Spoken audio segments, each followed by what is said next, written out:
No hay nadie fiel como el Señor. Aférrate a Él y deja que Él guíe tus pasos. Bienvenido a Rocking Chair. Hoy estaremos viendo Éxodo capítulo 7. Por favor, pausa el video y lee el capítulo por ti mismo.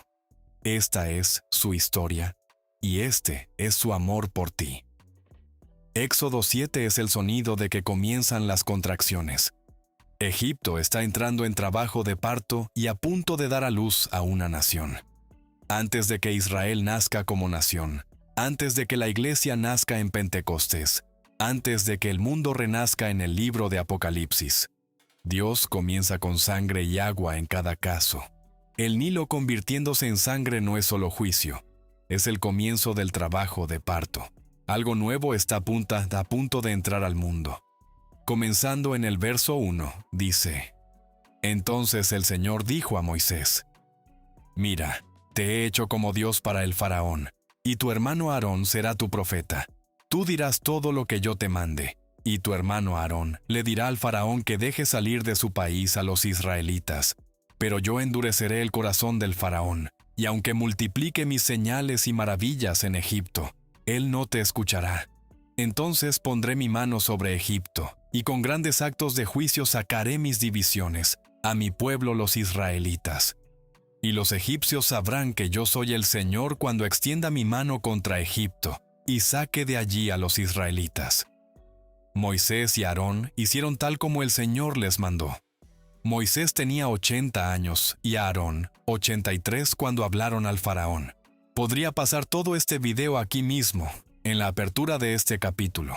Hay tanta información contenida en estas primeras palabras. Y esto es exactamente lo que estás buscando cuando lees la Biblia. He dicho esto antes y lo diré a menudo. Cuando leas la Escritura, mantén un diario en blanco abierto. Lee como si estuvieras buscando algo, pero no estás seguro de qué. Lee como si hubiera un mensaje oculto escrito directamente para ti, y tu tarea fuera descubrirlo. Aquí, el texto nos dice que Moisés está en el lugar de Dios, y Aarón es su profeta. Como cristianos, reconocemos esto inmediatamente como un tipo del Padre y del Señor Jesús. Moisés ocupa la posición del Padre en esta narrativa.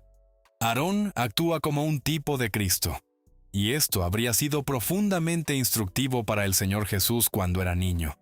Leyendo estas historias por primera vez, él habría aprendido de estos pasajes cómo navegar su propia vida terrenal, que él no podía hacer nada por su cuenta, sino solo lo que veía y oía del Padre. Más adelante en Éxodo, Aarón cometerá un error. Moisés está en la montaña recibiendo la ley, y se ha ido demasiado tiempo. El pueblo, incluyendo a Aarón, supone que nadie puede sobrevivir tanto tiempo sin comida o agua, así que algo terrible debe haber ocurrido. Y Aarón construye un dios para que el pueblo lo adore.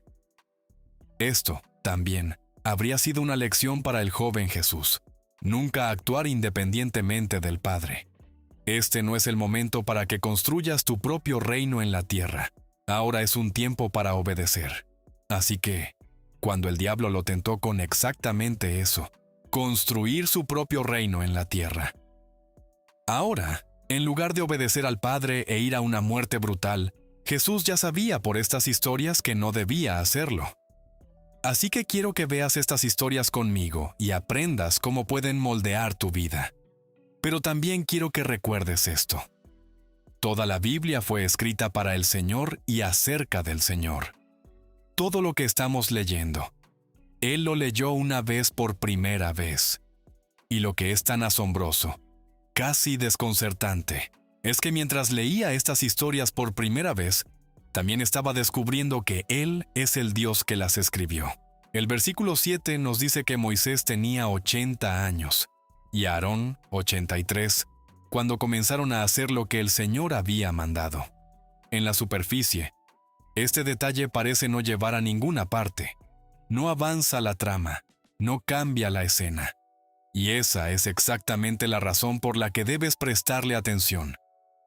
Estos pequeños detalles intrusivos están esparcidos por toda la Escritura y revelan algo íntimo, una conversación privada entre el Padre y el Hijo, o más bien, Un mensaje privado del Padre para el Hijo.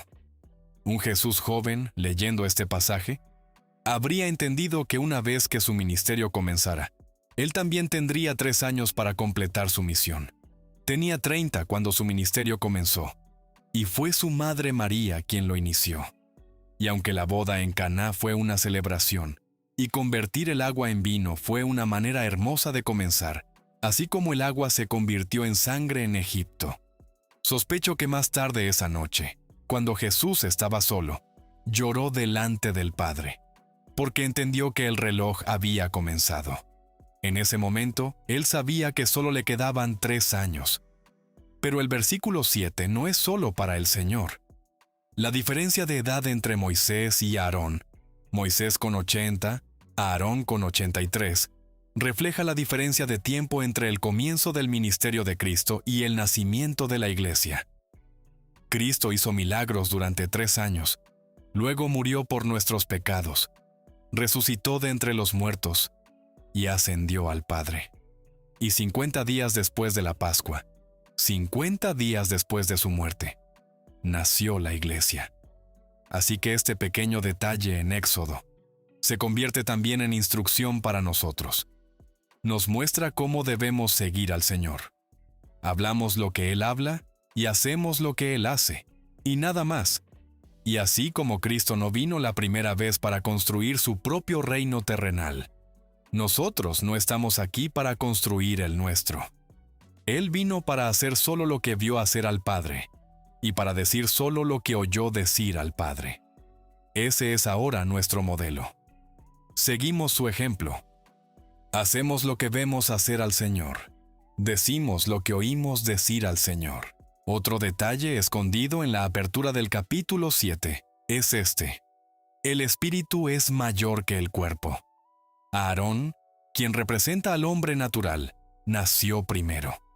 Moisés, quien representa al hombre espiritual, nació segundo. Y a lo largo de la Escritura, el segundo nacido es preferido sobre el primogénito. El segundo salva al primero. Pablo lo dice claramente. Así que digo, caminen por el Espíritu, y no satisfarán los deseos de la carne. El cuerpo viene primero, por nacimiento natural. El Espíritu viene segundo, por nacimiento espiritual. Pero el Espíritu es preferido sobre la persona nacida naturalmente. Naciste primero por sangre y agua, entrando a este mundo pateando y gritando. Más tarde, cuando vienes al Señor y te arrepientes, la Escritura dice que naces de nuevo, una segunda vez. Y esa persona nacida de nuevo, la persona espiritual, debe subyugar a la primera persona nacida naturalmente. Puedes ver este patrón aquí mismo en Éxodo. Egipto vino primero, los hebreos vinieron después. Sin embargo, los hebreos, la nación nacida en segundo lugar, son preferidos sobre Egipto, y es al pueblo hebreo, al segundo nacido, a quien Dios desea sacar como su propio pueblo.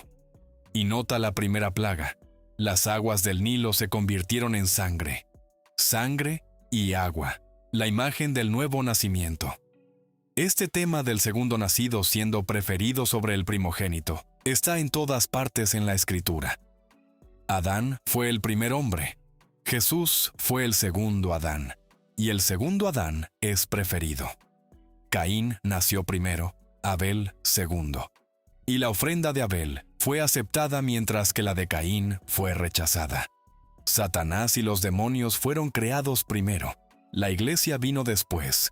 Y mientras los demonios caen del cielo al infierno, la iglesia asciende del polvo al trono. La ley vino primero a través de Moisés en el Sinaí. La gracia vino después a través de Cristo en el Gólgota, y la gracia supera a la ley. Y debido a que este patrón es tan consistente, y porque estos ejemplos son solo el comienzo, sabemos que esta creación, que nació primero, no puede ser la final. Debe venir una segunda creación, una mejor, un nuevo cielo y una nueva tierra, que será preferida sobre la primera. Y aún no he terminado de extraer verdad de los versículos iniciales de este capítulo. También hay profecía aquí. En el capítulo 7 se nos muestra exactamente cómo responde el mundo cuando Dios aparece en la carne. Aarón se presenta ante el faraón y realiza milagros. Y el faraón queda impresionado solo por un momento. Luego su corazón se endurece. Vimos lo mismo en los días de Cristo. Las multitudes lo siguieron, se maravillaron de sus milagros, y luego se volvieron contra él. Y de esto aprendemos cómo se desarrollará el futuro cuando el Señor regrese. Nos cuesta imaginar cómo alguien podría rebelarse si Dios mismo descendiera del cielo con poder y señales. Pero la Escritura nos muestra el patrón. El mundo endurece su corazón incluso frente a los milagros. Y te aseguro, cuando Dios descienda de nuevo, los gobiernos no lo recibirán con agrado. Lo opondrán en nombre de la seguridad nacional. El mismo espíritu que endureció al faraón, endurecerá a las naciones. Cuando el Señor regrese, se trazarán líneas duras. Verás personas alejándose del servicio militar, de las fuerzas del orden, de posiciones gubernamentales, porque la neutralidad ya no existirá. O estarás con él, o estarás contra él. Hay aún más escondido en estos versículos iniciales, pero quiero que tú mismo descubras parte de ello. Quiero que sientas la alegría de encontrar algo en la Escritura que no es obvio a primera vista. La emoción de ver lo que Dios ha escondido bajo la superficie para quienes buscan. La primera señal mostrada al faraón nos lleva directamente a la serpiente en el jardín. Dios le está mostrando misericordiosamente al faraón que está dedicando su vida a construir un reino que no puede conservar, porque la serpiente robó nuestra relación con Dios y trajo la muerte al mundo.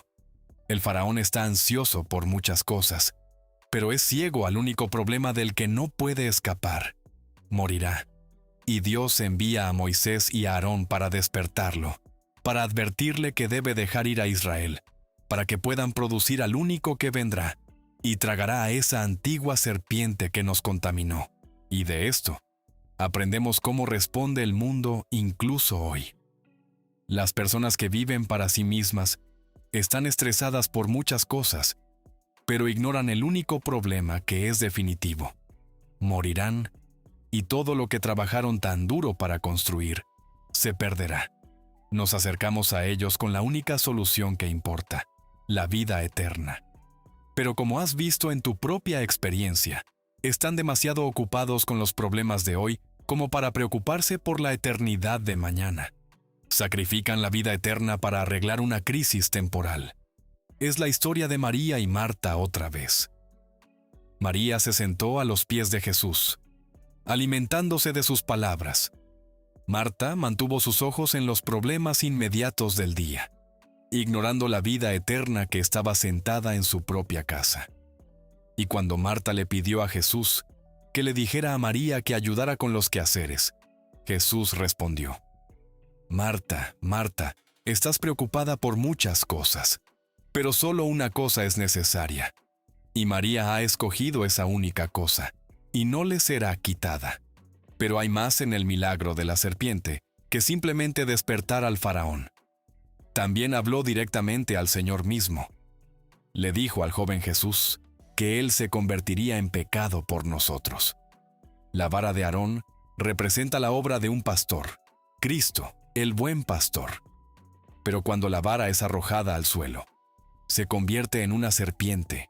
Esto es Dios, comunicándole a su Hijo que Él tomaría la maldición, que Él se convertiría en pecado por nosotros. Mientras cada persona impenitente es responsable por su propio pecado, el Señor fue hecho responsable por todo pecado, pasado, presente y futuro. Pablo explica este misterio. Por un solo hombre, el pecado entró en el mundo.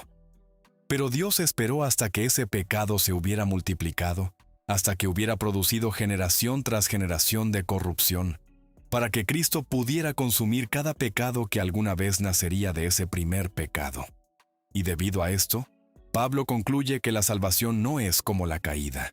La caída vino por un solo pecado, y todos murieron. Pero Cristo vino para tomar dentro de sí un número infinito de pecados para que todos puedan vivir. La salvación es mayor que la caída. Esto revela la economía de Dios, su almacén de misericordia. Dios castiga medida por medida, pero no recompensa medida por medida. Sus castigos son exactos, sus bendiciones desbordan. Veremos esto más adelante en la ley de Moisés, donde Dios dice claramente que si haces lo malo, Él te castigará una vez. Pero si te arrepientes y haces lo correcto, Él te recompensará 500 veces. Creo que uno de los detalles más importantes en esta escena, donde la serpiente de Moisés y Aarón devora las serpientes de los magos, es que esto debería haber sido el final de la historia. Después de que el faraón vio la vara de Aarón convertirse en una serpiente, vio a sus propios magos imitar la señal, y luego vio a la serpiente de Dios tragárselas de ellos por completo. Debería haberse arrepentido en ese mismo momento. Debería haber liberado a Israel inmediatamente, pero no lo hizo. Y en esa negativa, Dios está hablándole a un joven Señor Jesús, y a nosotros, su iglesia. Nos está mostrando que incluso cuando el Señor hace una burla abierta de nuestro enemigo mortal, ese no es el final. Cuando Cristo derrota la muerte, cuando Él se levanta de la tumba, cuando Él se traga a la serpiente por completo, la historia no termina allí. Y lo mismo es cierto para nosotros. El momento en que te arrepientes, el momento en que eres sepultado con Cristo, el momento en que eres lleno de su Espíritu, ese no es el final. Es el comienzo. La batalla no termina cuando la serpiente es tragada. Ese es el momento en que la guerra realmente comienza.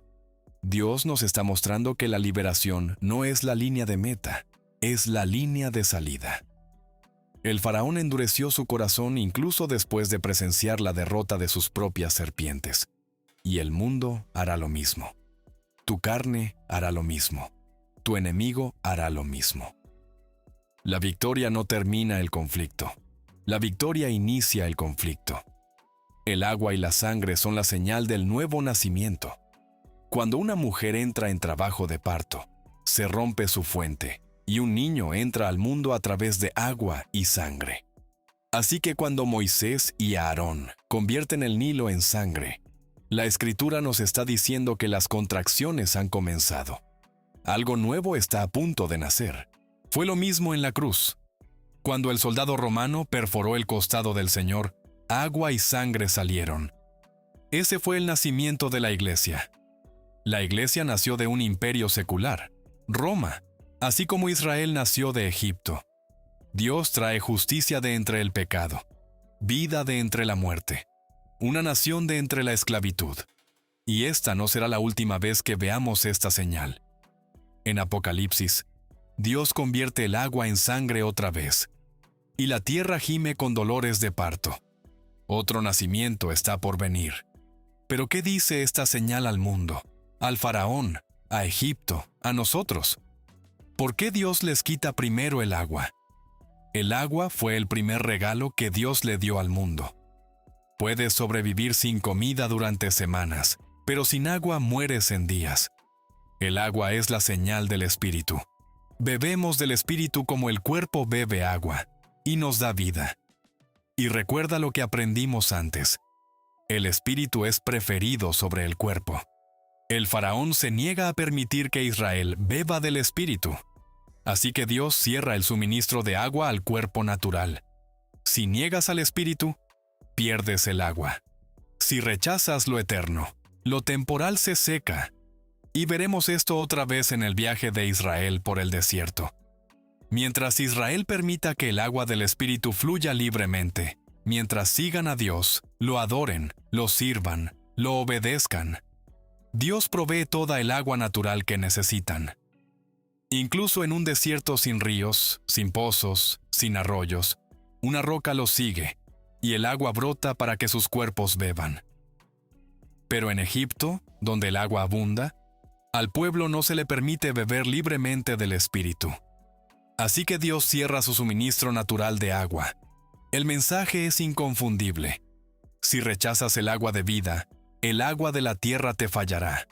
Si niegas al Espíritu, la carne se secará. Si bloqueas lo eterno, lo temporal colapsa. Cuando te alejas un poco de Éxodo 7, comienzas a ver algo tierno bajo todo el trueno. Ves a un padre enseñando a su hijo. Ves a un Dios suplicando a un rey. Ves a un Salvador aprendiendo la forma de su propio sacrificio a través de las historias que una vez leyó de niño. Y te ves a ti mismo, porque cada plaga, cada señal, cada confrontación en este capítulo, no es solo Dios luchando con el faraón, es Dios luchando por ti. Es Dios negándose a permitir que la serpiente tenga la última palabra sobre tu vida. Es Dios convirtiendo las aguas en sangre para decirte: estoy dando a luz algo nuevo en ti. No he terminado contigo. No te dejaré en Egipto. Y quizá ese sea tu lugar hoy. Quizá sientes las contracciones del cambio, la presión, el temblor, la incomodidad de que Dios te está sacando de la vida que construiste para ti mismo. Quizás sientes que el Nilo se seca a tu alrededor, que las cosas de las que dependías ya no te satisfacen. Si ese eres tú, ten ánimo. Porque cuando Dios cierra el agua en Egipto, es solo porque está preparando abrir un río en el desierto. Cuando Él confronta a la serpiente en la corte del faraón, es solo porque Él piensa tragarse la serpiente en la tuya.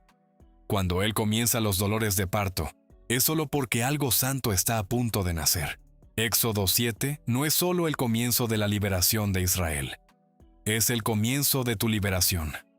Es el padre susurrándole a su hijo, y el hijo susurrándote a ti. Estoy contigo, estoy peleando por ti, y te sacaré. Así que al cerrar este capítulo, no te vayas solo con información. Vete con esperanza. Vete con la seguridad de que el Dios que confrontó al faraón confrontará lo que sea que te esclavice. Y el Dios que sacó a Israel con mano poderosa, te sacará a ti también. Este es Rocking Chair, y estás escuchando mis permutaciones. El próximo video de Rocking Chair será sobre Éxodo capítulo 8. El Señor nos dijo en Mateo capítulo 6, por eso les digo, no se preocupen por su vida, qué comerán o qué beberán, ni por su cuerpo, cómo se vestirán. ¿No es la vida más que la comida, y el cuerpo más que la ropa? Miren las aves del cielo, no siembran, ni cosechan, ni almacenan en graneros, y sin embargo su Padre Celestial las alimenta. ¿No valen ustedes mucho más que ellas? ¿Quién de ustedes, por mucho que se preocupe, puede añadir una sola hora a su vida? ¿Y por qué se preocupan por la ropa? Observen cómo crecen los lirios del campo. No trabajan ni hilan. Pero les digo que ni siquiera Salomón, con todo su esplendor, se vestía como uno de ellos. Y si así viste Dios a la hierba del campo, que hoy está y mañana se echa al fuego, ¿no hará mucho más por ustedes, hombres de poca fe? Así que no se preocupen diciendo, ¿qué comeremos? ¿O qué beberemos? ¿O qué vestiremos? Porque los paganos andan tras todas estas cosas, y su Padre Celestial sabe que ustedes las necesitan. Más bien busquen primeramente su reino y su justicia, y todas estas cosas les serán añadidas. Sus tiernas misericordias son nuevas cada mañana. Su amor nunca falla. No hay nadie fiel como el Señor. Él es un amigo que permanece más cerca que un hermano. Esta es su historia, y este es su amor por ti.